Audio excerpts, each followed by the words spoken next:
Bayangkan sejenak, pagi hari Anda terbangun dan menyalakan televisi. Layar menampilkan gambar-gambar hitam putih yang menakutkan. Pasukan bersenjata menguasai kota-kota besar, jalan-jalan dipenuhi kendaraan militer, pasar-pasar tutup, dan antrian panjang menunggu sekadar secarik roti. Di tengah kekacauan itu, uang kertas yang biasanya Anda pegang di dompet terasa tak berdaya, karena sistem perbankan lumpuh, mata uang terdepresiasi, dan nilai tukar berubah seketika. Apa yang akan Anda pegang di tangan? Apa yang akan menjadi mata uang baru dalam situasi seperti ini? Jawabannya bukan sekadar logam mulia atau sekotak uang tunai, melainkan barang-barang yang dapat memastikan kelangsungan hidup Anda dan orang terdekat. Inilah inti dari apa yang akan kita bahas hari ini. 10 barang yang, bila perang dunia melanda, nilainya melampaui uang.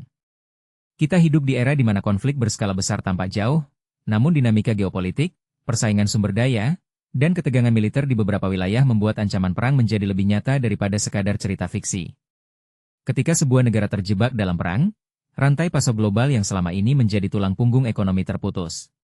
Pabrik-pabrik berhenti beroperasi, pelabuhan ditutup, dan transportasi barang menjadi berbahaya. Nilai tukar mata uang lokal biasanya terjun bebas, inflasi melambung, dan barang-barang pokok menjadi langka. Disinilah kebutuhan akan persediaan pribadi menjadi krusial. Tidak ada yang lebih penting daripada memastikan bahwa Anda memiliki bahan pokok yang dapat memberi energi, menghilangkan rasa haus, menjaga kesehatan, melindungi diri, dan tetap terhubung dengan dunia luar. Akar permasalahan ini terletak pada 3 hal utama. Pertama, ketergantungan pada sistem distribusi terpusat yang mudah diserang atau terganggu. Kedua, kepercayaan berlebihan pada nilai mata uang yang dapat berubah drastis dalam hitungan hari.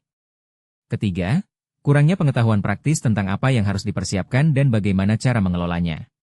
Ketika ketiga faktor ini bersatu, maka individu atau keluarga yang tidak siap akan terjebak dalam kelaparan, dehidrasi, atau bahkan menjadi korban kekerasan. Oleh karena itu, sebelum membahas barang-barang yang paling berharga, kita perlu menyusun kerangka berpikir yang membantu Anda menilai prioritas, menyiapkan langkah-langkah konkret, dan menghindari jebakan umum yang sering menimpa orang yang baru pertama kali memikirkan kesiapsiagaan. Kerangka solusi yang akan kita gunakan didasarkan pada urutan kebutuhan dasar manusia dalam situasi darurat. Pertama, nutrisi dan hidrasi. Kedua, kesehatan dan perawatan luka. Ketiga, keamanan pribadi. Keempat, sumber energi yang dapat diandalkan. Dan kelima, kemampuan berkomunikasi. Urutan ini bukan sekadar kebetulan. Dalam skenario perang, tubuh yang kelaparan atau kehausan tidak akan mampu berfungsi optimal. Bahkan perlindungan diri menjadi sia-sia bila Anda tidak memiliki energi untuk bergerak. Dengan memetakan kebutuhan dalam urutan ini, Anda dapat menilai apa yang harus dibeli atau dipersiapkan terlebih dahulu, dan apa yang dapat ditunda hingga persediaan dasar sudah aman. Langkah pertama yang paling penting adalah mengamankan makanan tahan lama. Di pasar, Anda akan menemukan beragam pilihan, mulai dari kaleng daging, ikan, atau sayur, beras dalam kemasan besar, hingga mie instan. Masing-masing memiliki kelebihan dan kelemahan. Kaleng, misalnya, dapat bertahan hingga 15 tahun bila disimpan dalam kondisi kering dan sejuk, serta tidak memerlukan persiapan khusus selain membuka tutupnya. Namun, kaleng berat dan memakan ruang, sehingga perlu dipikirkan cara penataan agar tidak menghabiskan ruang penyimpanan yang berharga. Beras, di sisi lain, memiliki masa simpan yang sangat lama, terutama beras putih, dan dapat menjadi sumber karbohidrat utama. Kuncinya adalah mengatur rotasi stok, gunakan sebagian kecil setiap bulan, kemudian ganti dengan stok baru, sehingga tidak ada yang kedaluarsa.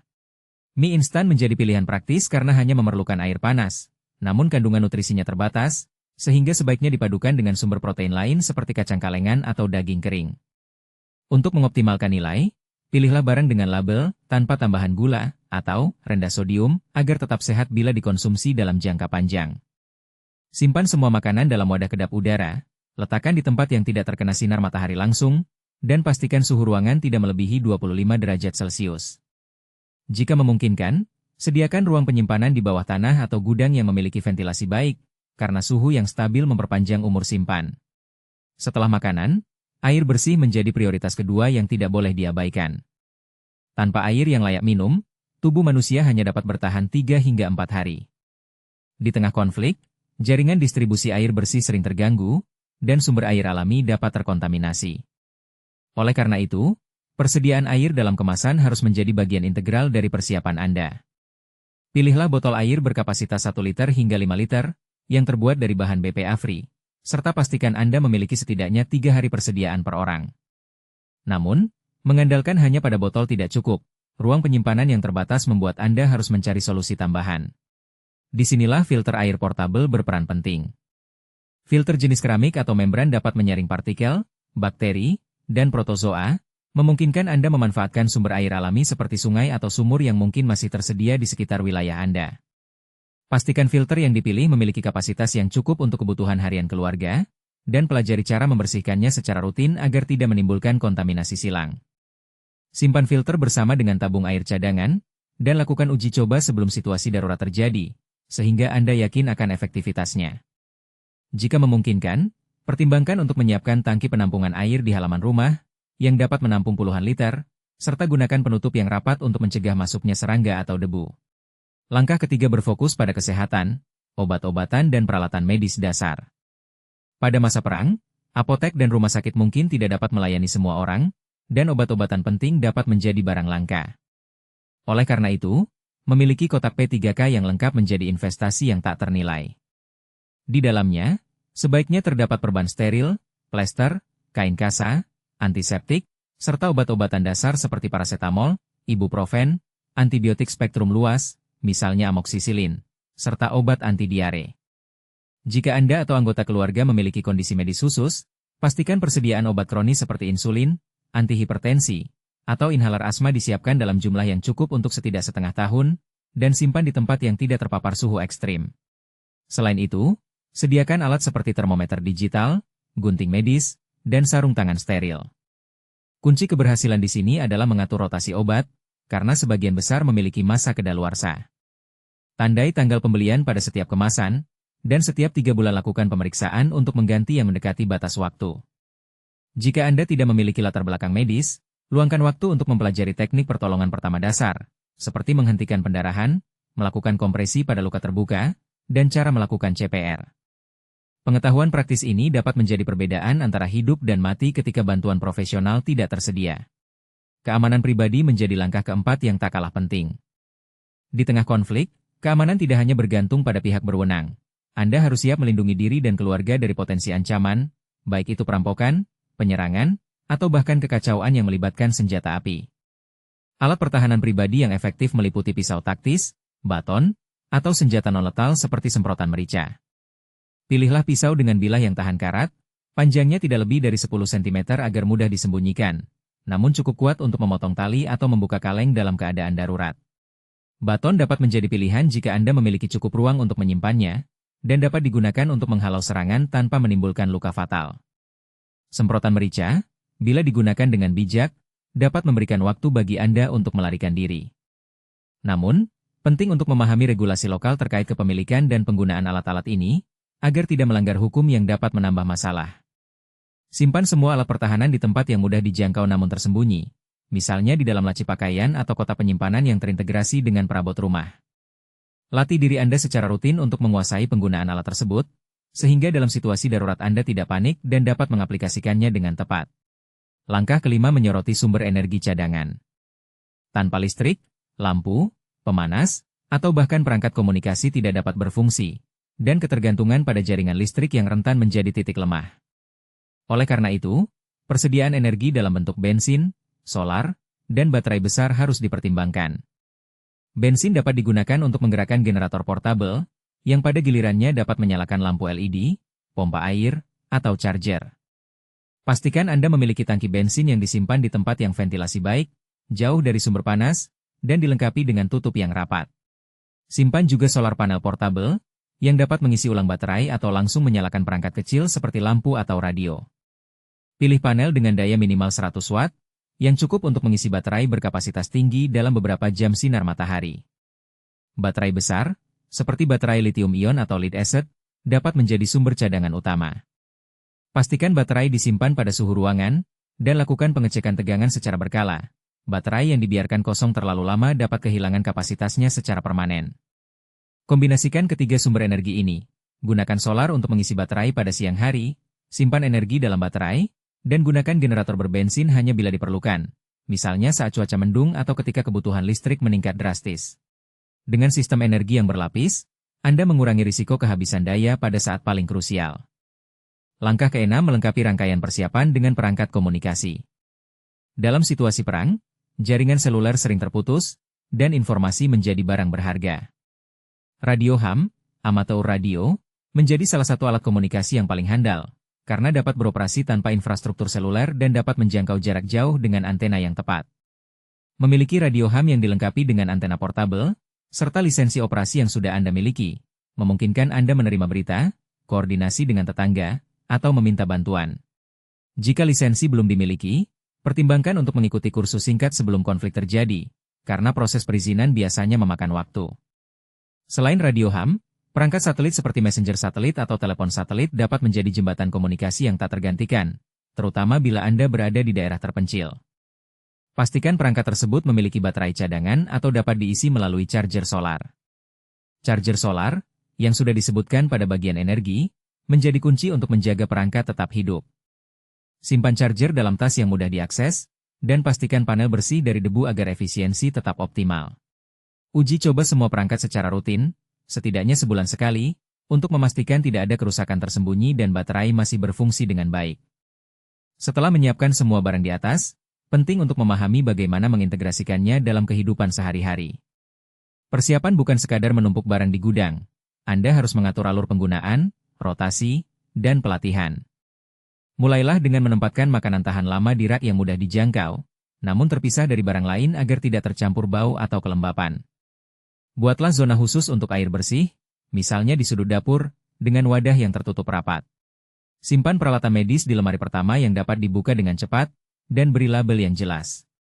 Alat pertahanan pribadi sebaiknya disimpan di tempat yang tidak mudah ditemukan oleh orang lain, namun tidak terlalu tersembunyi sehingga Anda tidak dapat mengaksesnya dalam hitungan detik. Untuk energi, letakkan generator di area terbuka yang memiliki ventilasi baik, jauh dari pintu atau jendela, dan pastikan bahan bakar berada dalam wadah yang tahan bocor. Baterai dan panel solar dapat diletakkan di ruang yang tidak terkena sinar matahari langsung, namun mudah dijangkau untuk pengisian. Terakhir, buatlah sudut komunikasi di mana radio ham, telepon satelit, dan charger solar diletakkan bersama, sehingga saat terjadi darurat Anda tidak perlu mencari-cari peralatan. Dalam mengimplementasikan semua langkah ini, terdapat beberapa kesalahan umum yang sering terjadi pada orang yang baru memulai persiapan. Pertama, membeli barang dalam jumlah berlebih tanpa memperhatikan ruang penyimpanan, yang berujung pada barang tumpuk-menumpuk dan akhirnya terabaikan.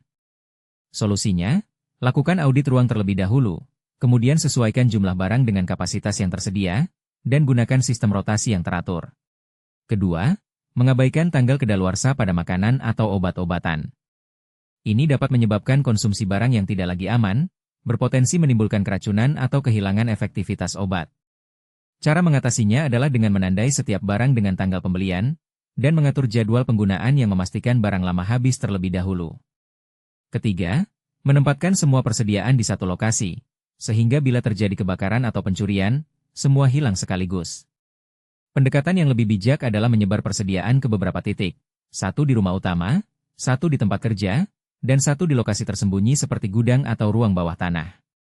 Keempat, tidak melatih anggota keluarga dalam penggunaan peralatan. Memiliki peralatan tanpa pengetahuan cara mengoperasikannya sama saja dengan tidak memilikinya. Luangkan waktu bersama keluarga untuk melakukan simulasi, misalnya menyalakan generator, mengoperasikan radio ham, atau menggunakan filter air. Simulasi ini tidak hanya meningkatkan keterampilan, tetapi juga membangun rasa percaya diri yang penting saat situasi menegangkan. Setelah semua persiapan selesai, Anda perlu mengukur efektivitasnya.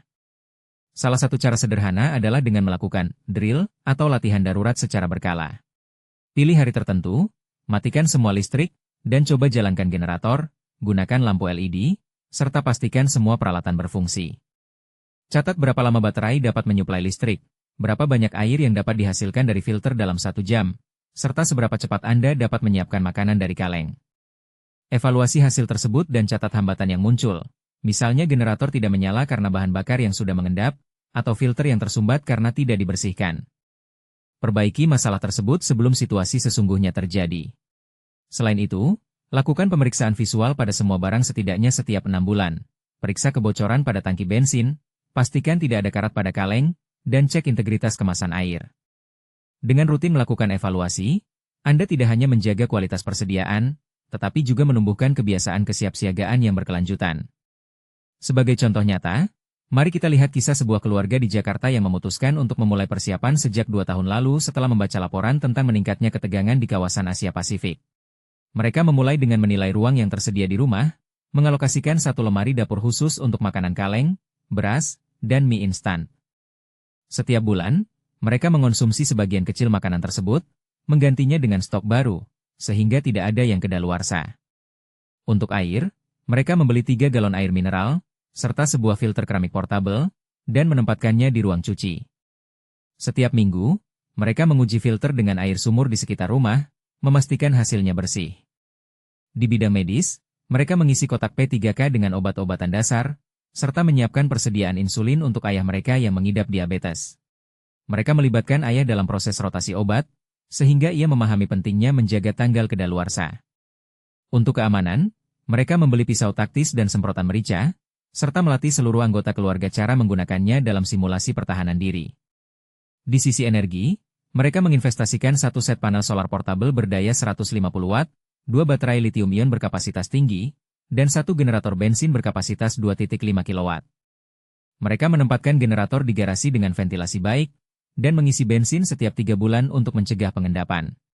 Pada akhir tahun pertama, mereka melakukan latihan darurat selama 3 jam, menyalakan lampu LED, memasak mie instan dengan air panas dari generator, serta berkomunikasi melalui radio ham dengan tetangga. Hasilnya, mereka menemukan bahwa baterai masih menyimpan 80% kapasitas, filter berfungsi optimal, dan generator dapat menyalakan lampu serta pompa air kecil. Dari pengalaman ini, mereka belajar bahwa penyimpanan bensin di luar ruangan dapat menyebabkan penurunan kualitas, sehingga mereka memindahkannya ke dalam kotak logam tertutup yang terletak di ruang penyimpanan yang sejuk. Mereka juga menambahkan satu set baterai cadangan sebagai antisipasi bila generator tidak dapat beroperasi. Kisah tersebut menunjukkan bagaimana langkah-langkah yang terstruktur, diikuti dengan evaluasi rutin, dapat menghasilkan kesiapsiagaan yang tangguh. Namun, tidak ada sistem yang sempurna. Selalu ada risiko yang harus dihadapi. Risiko pertama adalah kerusakan fisik pada barang, misalnya kaleng yang berkarat atau baterai yang bocor. Untuk meminimalkan hal ini, simpan barang di tempat yang kering, gunakan dehumidifier bila diperlukan, dan periksa kemasan secara berkala. Risiko kedua adalah pencurian. Barang berharga seperti bensin, makanan kaleng, atau peralatan medis dapat menjadi incaran. Solusinya adalah menyembunyikan persediaan di lokasi yang tidak mudah ditemukan, serta mengamankan rumah dengan kunci yang kuat dan sistem alarm sederhana. Risiko ketiga adalah legalitas. Memiliki senjata atau bahan bakar dalam jumlah besar dapat melanggar peraturan daerah, yang dapat berujung pada denda atau penahanan. Pastikan Anda memahami regulasi setempat, dan bila perlu, daftarkan persediaan ke otoritas terkait atau dapatkan izin khusus. Risiko keempat adalah ketergantungan pada satu jenis sumber energi. Jika generator gagal, Anda harus memiliki alternatif, misalnya solar panel yang dapat langsung mengisi perangkat kecil. Diversifikasi sumber energi menjadi kunci untuk mengurangi titik lemah. Risiko kelima adalah kelelahan mental. Menghadapi situasi perang dapat menimbulkan stres berat, sehingga penting untuk menjaga kesejahteraan psikologis. Luangkan waktu untuk beristirahat, lakukan aktivitas fisik ringan, dan tetap berkomunikasi dengan anggota keluarga untuk menjaga semangat bersama. Setelah menelusuri semua aspek tersebut, Anda mungkin bertanya, apakah semua ini benar-benar diperlukan? Bukankah terlalu berlebihan? Jawabannya terletak pada perspektif nilai. Dalam dunia yang tidak pasti, nilai sebuah barang tidak hanya diukur dari harga jualnya, melainkan dari kemampuan barang tersebut untuk menyelamatkan nyawa, menjaga kesehatan, dan mempertahankan kestabilan mental. Makanan, air, obat, pertahanan, energi, dan komunikasi bukan sekadar barang, melainkan fondasi yang memungkinkan Anda bertahan, beradaptasi, dan pada akhirnya, bangkit kembali setelah badai berlalu. Dengan menyiapkan fondasi ini, Anda tidak hanya melindungi diri sendiri, tetapi juga memberikan contoh bagi lingkungan sekitar, menciptakan jaringan ketahanan komunitas yang lebih kuat. Akhir kata, mari renungkan sejenak. Jika suatu hari Anda menatap layar televisi yang menyiarkan gambar perang, apa yang akan Anda pegang? Apakah Anda akan bergantung pada uang yang nilainya menurun, atau pada persediaan yang telah Anda siapkan dengan penuh perencanaan? Saya mengajak Anda untuk menuliskan di kolom komentar barang mana yang paling Anda rasa belum siap, serta langkah konkret apa yang akan Anda ambil dalam minggu ini untuk memperbaikinya. Diskusi bersama dapat memperkaya pengetahuan kita semua, karena kesiapsiagaan bukanlah perjalanan yang harus ditempuh seorang diri. Jika video ini membantu Anda memahami pentingnya persiapan, Jangan lupa untuk memberi like, share kepada teman-teman yang mungkin membutuhkan, dan subscribe agar tidak ketinggalan konten-konten selanjutnya tentang cara bertahan hidup di tengah ketidakpastian. Ingat, persiapan hari ini adalah jaminan ketenangan esok hari. Terima kasih telah menyimak. Semoga Anda selalu aman, sehat, dan siap menghadapi apapun yang datang. Selamat mempersiapkan, dan sampai jumpa di video berikutnya. Intinya, jalankan langkah kecil ini secara konsisten supaya hasilnya benar-benar terasa dan perubahanmu tidak berhenti di tengah jalan. Kalau video ini ngebantu, subscribe sekarang, tekan like, tulis pendapatmu di kolom komentar, dan share ke temanmu biar makin banyak yang terbantu.